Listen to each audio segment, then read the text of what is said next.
The credibility of all American politicians now requires acknowledging that America is engaged in a great war for survival. The war against Islam. Fear of radical Islamic terrorists requires our undivided attention.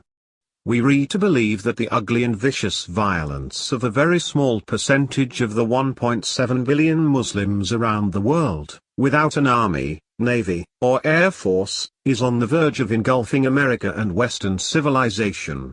The claim is that the Western concept of Christianity, liberty, and free markets is threatened.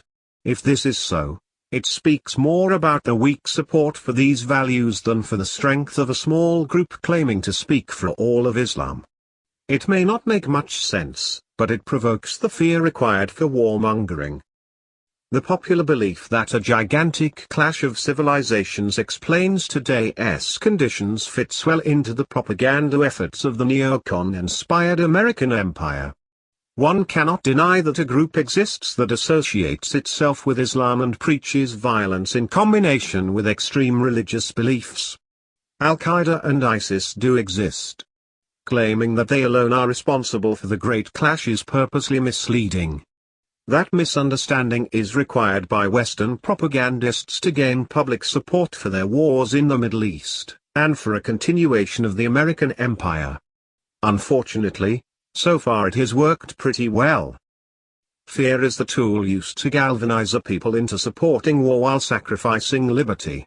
Exaggerations and propping up groups who falsely claim to represent 99% of Muslims, serves the interests of those in the West who want the clash of civilizations for their own selfish purposes. Current US and Western support for ISIS in Syria, even though it is denied, is designed to remove Assad. This policy is in the tradition of our foreign policy of recent decades. Aligning ourselves with the creation of Hamas and the Mujahideen, Taliban, is well documented. The emphasis on a clash of civilizations is more about ruthless pragmatism than it is of a great battle of two civilizations. Promoters of war must first find or create an enemy to demonize in order to gain the people's support for stupid and illegal preemptive wars. The Iraq War was built on lies and fear-mongering. US leaders, prodded by the neoconservatives, continue to propagandize for a crusade against Islam in order to justify rearranging the Middle East according to their desires. Disregarding all previous failures in this effort is not a problem if the people can be convinced that the enemy is grotesque and threatening our way of life. It is strange, but 130 people killed in Paris has served the purpose of throwing reason to the wind, and the majority of Americans have become anxious for a showdown with Islam no matter how many lies have to be told and people killed. If what is said by the neoconservatives about Islam is true, nuking Indonesia would seem logical. 203 million Muslims could be wiped out rather quickly. What many fail to admit is that ISIS deliberately manipulates Islam to inspire violence by some, which helps them gain recruits for their cause. This is not a reflection of the 1.6 billion Muslims around the world. It is like claiming that the KKK represents sound Christian theology. Many evangelical Christians support preemptive war in the Middle East, but that doesn't mean that Christians must give up the notion that, as Jesus said, "Blessed are the peacemakers." Both sides of this huge so-called clash of two civilizations benefit from allowing fringe elements of both religious cultures to support the hypothesis. Both sides need the fear associated with a clash of civilizations to motivate the masses to fight a war that Western leaders have initiated. It may be a hoax, but such a war is still very dangerous and can easily spin out of control. The death of 4 million Muslims in the Middle East over the last 14 years, since Western foreigners moved in, has rearranged the political power structure of the region. This cannot be ignored. The deliberate killing of innocent civilians and retaliation lays claim to the reality of a clash of civilizations rhetoric. The US can be serious in this clash of civilizations, which is used to radicalize both sides. Our ally Turkey playing games with ISIS hardly convinces us that ISIS will bring our civilization to its knees and destroy our way of life. The United States is a loyal supporter of Saudi Arabia, a nation noted for its ruthless enforcement of Sharia law. This hardly suggests our political leaders are at war with Islam. The neoconservatives, perpetrators of the clash of civilizations rhetoric and the war against Islam, aren't advocating bombing Saudi Arabia even with evidence of their involvement in 9/11 and the recent shootings in California. Our foreign policy makers, both Republicans and Democrats, remain obsessed with overthrowing another secular Muslim country, Syria. That policy did not work out well in Iraq and elsewhere, and so far it has only made the Middle East an ever more dangerous place. The harder we work at remaking the Middle East, the worse the conditions become, with an ever stronger and more dangerous Al-Qaeda and ISIS. The more violent our military responses to ISIS, the easier it is for more jihadists to be recruited to its cause. And the greater the violence and political demagoguery, the more gullible Americans join the ranks of supporters for expanding this so-called holy war. Republicans have a knee-jerk explanation for the violence in the Middle East which is now spreading into Europe. It's simply Obama's fault. He hasn't killed enough Muslims fast enough. It may not be the clash of civilizations that many describe, but Islamic terrorism confronts a Western crusade against Islam inspired by radical minorities on each side. Neocon radicals are the greatest domestic threat to liberty here at home, not foreign invaders. Many Americans fervently believe that our policies represent American exceptionalism, democracy, freedom, generosity, and a willingness to sacrifice for the benefit of mankind. They accept the notion that we have a responsibility as the world's policemen to thwart evil. The recipients of our largesse and interventions don't see it that way. They understand exactly what encroachment of empire means to them. It is understood that our presence has nothing to do with spreading humanitarian American goodness and values. Instead, the people of the region see us as invaders, stealing their oil, while corrupting and bribing puppet dictators to serve our interests. The response should never surprise us. Blowback and unintended consequences should be easily understood and anticipated. The answer we get from those most angry with our plunder and killing comes in the form of inspired radical Islamism that pretends it speaks for all of Islam. The radicals of neither side really speak for a civilization. The influence and profiteering of the military-industrial complex is never criticized by the neocons.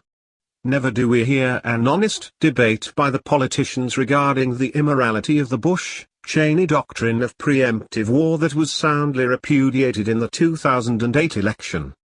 Memories are short, and demagoguery is a team sport by politicians. Transparency, and a little history, should convince the people that the clash of civilizations rhetoric is only war propaganda. The idea of the clash of civilizations is not new or unique. Samuel Huntington responded to Francis Fukuyama's 1992 book The End of History, and addressed this issue. Huntington was allied with neoconservative guru Bernard Lewis and the American Enterprise Institute. The origin of this recent use of the term should tip one off as to the motivation for popularizing the idea of the clash of civilizations. Huntington, in his 1996 book The Clash of Civilizations, encourages the notion that Western Christian civilization is destined to be in conflict with the Muslim world of the Middle East. Almost at the same time, in 1997, the neocons released their plan for a new American century. Philosophical support for the war between the East and the West was especially helpful to the neocons after 9/11. It served to deflect any consideration of blowback being a contributing factor to the attack on the US on September 11. Our instigators for war and empire have worked diligently to place the blame for the violence in the Middle East on Islam itself, with which we are now said to be at war. To suggest anything else today is blasphemous to the concept of American exceptionalism. Huntington's thesis is that ideology and economic conditions are no longer important in world conflicts. That age, he claims, has ended.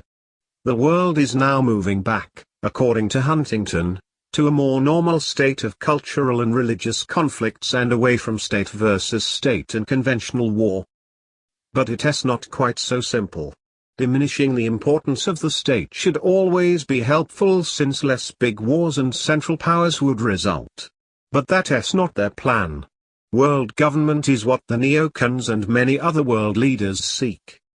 Espousing correct ideology and real economic understanding are the only answers to unwise cultural and religious clashes, or clashes between various governments.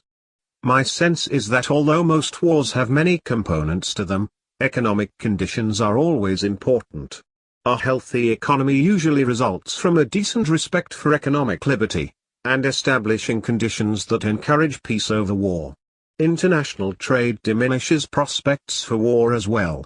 Inflation and hunger encourages civil strife and violent overthrow of incompetent governments. The argument that cultural and religious wars occur when there is an absence of an ideology and economic policy is not a reasonable explanation. It is my opinion that ideas and economic conditions override cultural and religious differences. When economic conditions deteriorate and cultural differences arise, religious beliefs are used to mobilize people to hate and start killing each other. Economic ideas that encourage empire building and resentment are what hurts the economy and encourages war. Instead of understanding how free markets, sound money, property rights, and civil liberties lead to prosperity and peace, the explanation is that the ensuing wars are explained by a clash of civilizations stirred up by racial tensions and religious differences. This is something that always ends badly. Here is the sequence. First, it is the powerful financial interests that initiate empire building and control of natural resources. Second, the people's response is to resist, and the occupying forces compensate by establishing puppet dictators to keep the peace by force. Third, when resistance builds, preemptive war is used to circumvent national and international restraints on initiating wars. Fourth, both sides develop reactionary groups, motivated by anger, cultural, and religious differences, and a desire to expel the foreign groups that occupied their land. Today in the Middle East it is the various uprisings over economic conditions, plus other concerns, that prompt a struggle to push governments to reflect the people's desires rather than the dictates of foreign occupiers and their stooges. Witness the growth of Al-Qaeda, ISIS, and other terrorist groups that currently saturate the entire Middle East. In the United States, the clash of civilizations is manifested by a contrived anger directed toward Islam, immigrants, and a worsening of wealth inequality. The latter results from a flawed economic policy and an ideology of entitlements. Nearly everyone senses that there is grave danger on the horizon. This leads to an aggressive populism with an appeal to a broad spectrum of society.